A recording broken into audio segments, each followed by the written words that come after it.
The 1950s, the decade that broke the agreement between generations. For the first time in history, young people had their own music, and it scared the adults.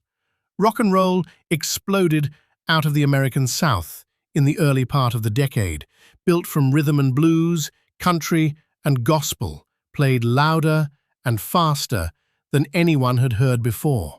At the same time, bebop jazz was pushing in the opposite direction.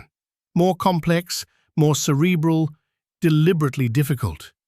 The decade held both extremes simultaneously. In 1955, Blackboard Jungle became the first major film to feature rock and roll on its soundtrack. Bill Haley's Rock Around the Clock played over the opening credits and caused teenagers to dance in cinema aisles across America. Cinema managers called the police. A song in a movie caused a public order problem. When did music last do something like that? The decade's upheaval didn't happen in a vacuum.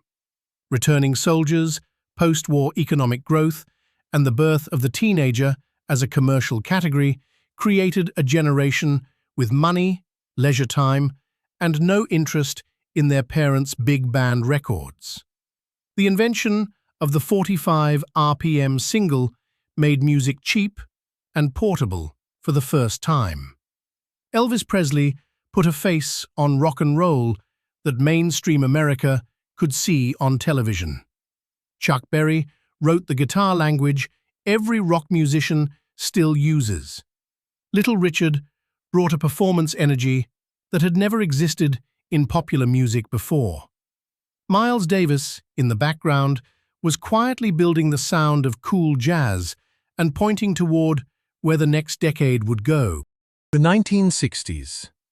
The decade when music decided it could say anything, and then spent 10 years testing exactly how far that was. The British invasion arrived in 1964, when the Beatles appeared on The Ed Sullivan Show to an audience of 73 million Americans. Within months, British bands had taken American rock and roll, rebuilt it, and sent it back across the Atlantic at a scale that changed the global music industry permanently. By the end of the decade, the same music had moved from dance halls into concert halls and then into stadiums. Woodstock in 1969 drew 400,000 people to a farm in upstate New York for 3 days of music. No major label organized it, no government approved it. It simply happened, and it became the defining cultural document of the decade.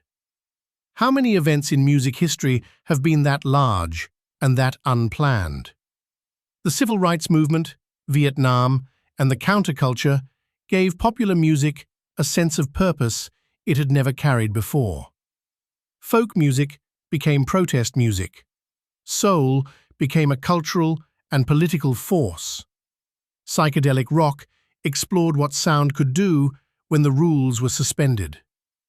The decade produced more genre movements than any other 10-year period in popular music history. Bob Dylan moved from acoustic folk to electric rock and was booed by his own audience at Newport in 1965. The Beatles stopped touring in 1966 to focus entirely on studio work and produced Sgt. Pepper's Lonely Hearts Club Band the following year. Aretha Franklin recorded Respect in 1967. Jimi Hendrix played the Star-Spangled Banner at Woodstock. 4 artists, 4 moments, and that list barely covers the surface. The 1970s. The decade that gave music everything at once: disco, punk, funk, hard rock, heavy metal, reggae, and country rock all happened inside the same 10 years. The first half of the decade belonged to album rock and funk. Led Zeppelin, Pink Floyd, and Black Sabbath pushed electric guitar music into new sonic territory. James Brown, Parliament Funkadelic, and Sly Stone made rhythm the entire point. Bob Marley brought reggae out of Jamaica and into the global mainstream. The mid-70s belonged to disco, which grew from underground black and gay club culture in New York into the dominant commercial sound of the decade. In 1977, the Sex Pistols released Never Mind the Bollocks. It was recorded for under $10,000. It sold over 1 million copies and effectively ended the commercial dominance of stadium rock as the primary direction of popular music. A 37-minute album changed the conversation. Has any album done that since? Punk and disco were happening in the same cities at the same moment and couldn't have been more opposed. One celebrated excess and euphoria, the other rejected both. That tension produced new wave, post-punk, and the electronic music that would define the following decade. The underlying dynamic of the 70s was not any single sound, but the collision between sounds. Stevie Wonder released 4 consecutive masterpiece albums between 1972 and 1976. Fleetwood Mac's Rumours in 1977 became one of the best-selling albums in history. The Clash, the Ramones, and the Sex Pistols each built punk into something different. And on the edges of the Bronx, DJ Kool Herc was playing parties in 1973 that would become the foundation of hip-hop. The 1980s. The decade when image became as important as sound, and the technology to broadcast both at once arrived just in time. MTV launched on the 1st of August 1981 with the words, "Ladies and gentlemen, rock and roll." The first video it played was "Video Killed the Radio Star" by the Buggles, which turned out to be a more accurate prediction than anyone intended. Within a few years, artists who looked good on screen were outselling artists who only sounded good, and the music industry reorganized itself around that fact.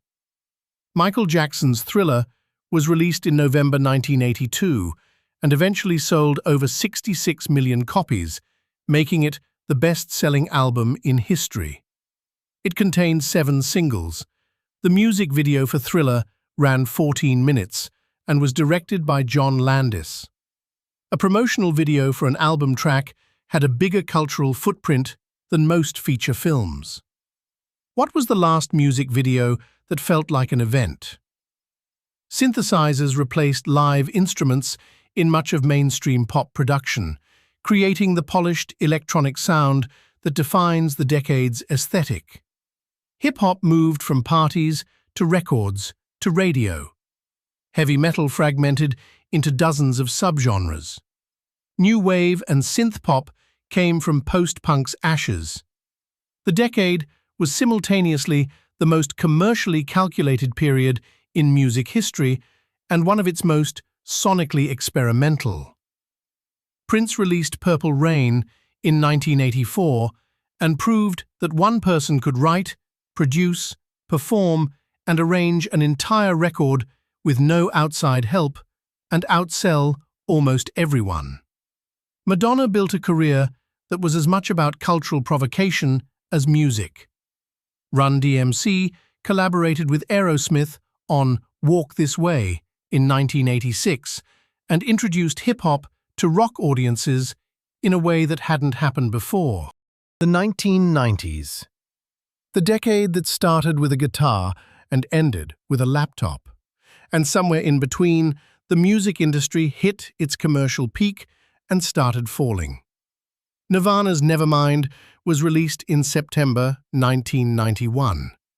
It was not the first grunge album, but it was the one that ended the commercial dominance of hair metal overnight. Within weeks of its release, record labels were dropping their existing rock acts and signing bands from Seattle. The same thing had happened with punk in '77 and with disco after Studio 54 closed. A sound arrives, dominates, and then something else arrives and removes it. The compact disc format peaked in the mid-90s. The global music industry generated record revenues. Labels spent heavily on artist development and long-term contracts. It was the last decade in which the traditional music industry model, make a record, sell a record, functioned at full scale. By the end of the 90s, Napster had launched and the model was already breaking. Did the industry see it coming? The 90s produced extreme stylistic diversity precisely because the commercial infrastructure was strong enough to support it.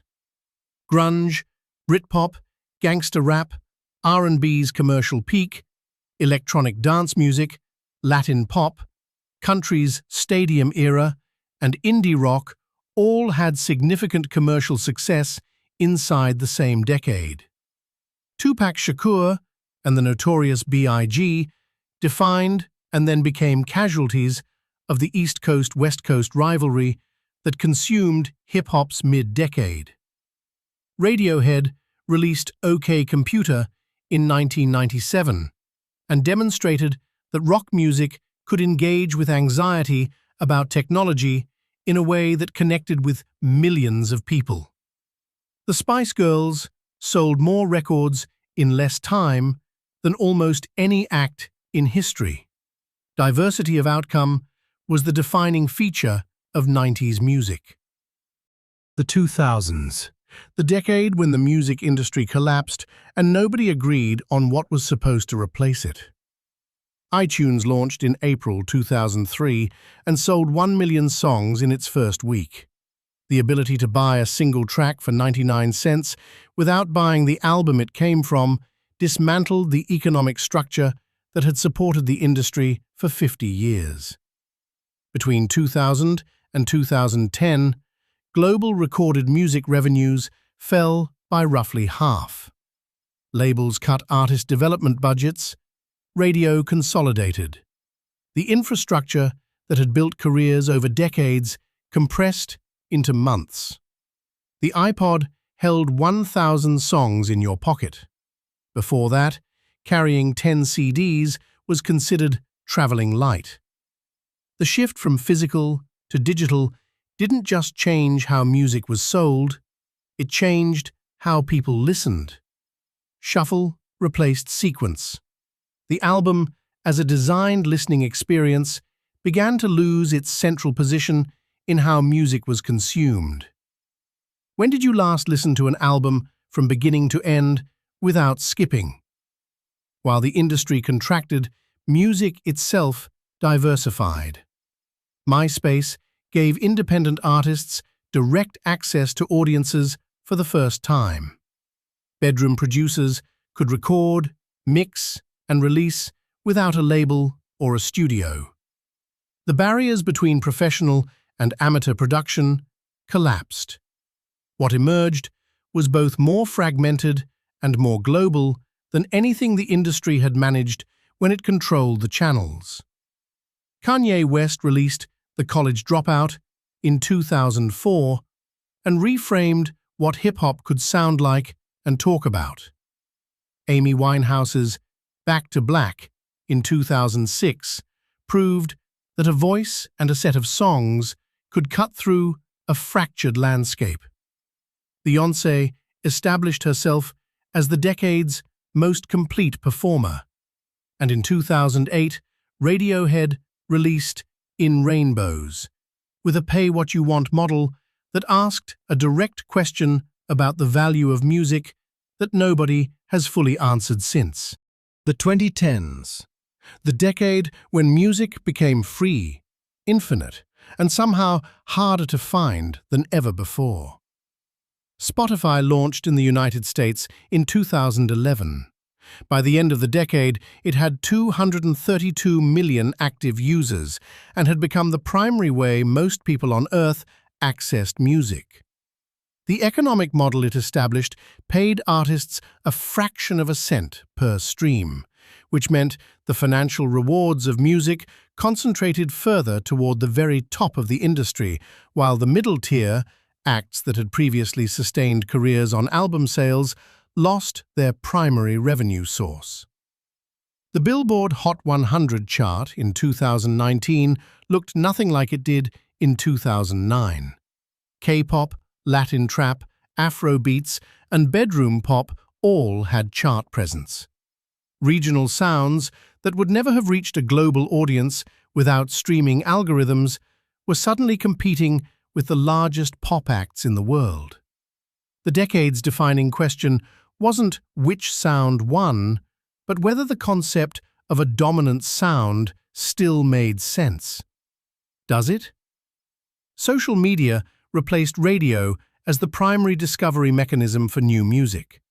A 15-second clip on TikTok could generate more streams in a week than a traditional radio campaign could in a month. Songs were increasingly written and produced with the hook in the first 3 seconds, before the listener could swipe away. The structure of popular music began adapting to the attention economy. Kendrick Lamar's To Pimp a Butterfly in 2015 made a case for what rap could carry intellectually and emotionally that hadn't been made so directly since the 90s. Taylor Swift's battle with her label over master recordings redefined how artists and the music industry talked about ownership.